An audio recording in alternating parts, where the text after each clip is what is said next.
Hello everyone, welcome to my channel Easy to Learn. So আপোনালোকে গমে পাইছে মুখ্যমন্ত্ৰী আত্মনিৰ্ভৰ অসম অভিযানত আপোনালোকে যেহেতু 2-3 লাখ আৰু 5 লাখ পইচা পাব তাতে কেনেকৈ আপোনালোকে ৰেজিষ্ট্ৰেশ্যন কৰিব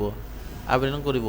সো আপোনালোকে প্ৰথমতে ৱেবছাইট যাব লাগিব অসম গভৰ্ণমেণ্টৰ যোনটো www.assamgovernment.in ইয়াত মই ইয়াত আপুনি লিখছে assamgovernment.in ইয়াত আহিছো তাৰপিছত আপুনি এনেকুৱা এটা ইণ্টাৰফেচ খোলা হ'ব তাৰপিছত আপোনালোকে ইয়াত আছে আবেদন কৰক ক্লিক কৰিব লাগিব তাৰপিছত আপোনালোকে এনেকুৱা এটা দিব লাগিব তাৰপিছত আপোনালোকে ইয়াত আপোনাৰ নামটো মাৰিব লাগিব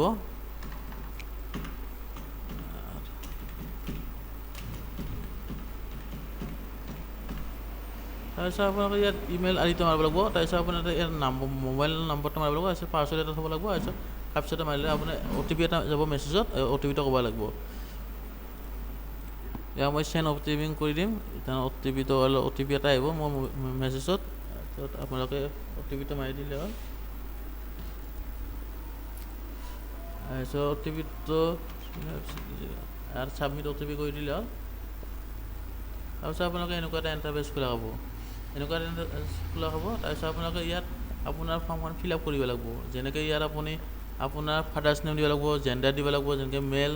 আপুনি কেটেগৰী দিব লাগিব আপুনি OBC নে ST নে জেনেৰেল ডেট অফ বাৰ্থ দিব লাগিব পান নম্বৰ দিব লাগিব আধাৰ নম্বৰ দিব লাগিব এমপ্লয়মেণ্ট এক্সচেঞ্জ আপোনাৰ যেহেতু নাম ৰেজিষ্টাৰ কৰাইছে এমপ্লয়মেণ্ট এক্সচেঞ্জত নাই যদি আপোনালোকে মোৰ নেক্সট ভিডিঅ'টো কেনেকৈ কৰে মই দেখুৱাই দিম তাৰপিছত আপোনালোকে ইয়াত ভেৰিফাই কৰি দিব লাগিব তাৰপিছত আপুনি চিলেক্ট সেক্টৰ কোনটো সেক্টৰত আপুনি কাম কৰে সেল্ফ এমপ্লয়েড হ'লে সেল্ফ এমপ্লয়েড দিব পাৰিব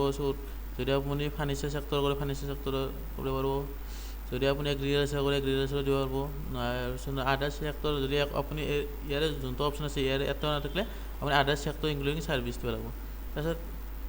টাইপ অফ ট্ৰেড তাৰমানে আপুনি কেনেকুৱা ধৰণৰ টাইপ কৰে ট্ৰেডিং কৰে নে আদাৰ্ছ কৰে আদাৰ্ছ দিলে বেছি বেটাৰ হ'ব কাৰণ এটা মেনুফেকচাৰিং কিছুমান নাথাকিব পাৰে আদাৰ্ছ দি দিব আদাৰ্ছ দিলে ইয়াতে আপুনি কৈ দিব লাগিব লিখি দিব লাগিব তাৰপিছত হ'লেও মই আদাৰ্ছে দিম তাৰপিছত আপোনালোকে ইয়াত আপোনাৰ ফটোখন হেৰি কৰিব লাগিব আপলোড কৰিব লাগিব তাৰপিছত আপোনালোকে ইয়াত এড্ৰেছখিনি লিখিব লাগিব এড্ৰেছ 1 এড্ৰেছ 2 এড্ৰেছ 3 তাৰপিছত আপুনি ডিষ্ট্ৰিক্ট চিলেক্ট কৰিব লাগিব তাৰপিছত আপুনি লেজিছলেটিভ কাউন্সিল মানে আপোনাৰ যোনটো সমষ্টি পৰে এতত লিখিব লাগিব তাৰপিছত আপোনালোকে সাব ডিষ্ট্ৰিক্ট চিলেক্ট কৰিব লাগিব তাৰপিছত পিন কোড দিবি তাৰপিছত ইমেইল থাকিব এটা হায়েষ্ট একাডেমিক কোৱালিফিকেশ্যন আপুনি কিমানলৈকে পঢ়িছে ইয়াত দি দিলে হ'ল তাৰপিছত বেংক ডিটেইলছ দিলে হ'ল তাৰপিছত ডিক্লেৰেশ্যন তাৰপিছত সেভ এণ্ড নেক্সট কৰিলে হ'ল চ' মই কৰি দেখাই আছোঁ যেহেতু মোৰ এলিজিবিলিটিটো বহুত কম আছে কাৰণ মোৰ 28 বছৰ হোৱা নাই 28 বছৰৰ ভিতৰত 45 বছৰ ইমান আছে মই যেহেতু কৰা নাই সেইকাৰণে মোৰ হোৱা নাই চ' আপোনালোকৰ যোনটা 28 বছৰ হৈছে তাৰ পৰা কৰিব পাৰিব তাৰপিছত আপোনাক মই এনেকুৱা আৰু এটা ভিডিঅ' আনিম মই যোনটো 28 বছৰীয়া হোৱা যোন ল'ৰাই কৰিব মই এনেকুৱা এটা দেখুৱাম আপোনালোকক চ' আপোনালোকে মোৰ চেনেলটো ছাবস্ক্ৰাইব কৰি থ'ব যিহেতু বহুতে চাই কিন্তু ছাবস্ক্ৰাইব নকৰে প্লিজ ছাবস্ক্ৰাইব কৰি দিব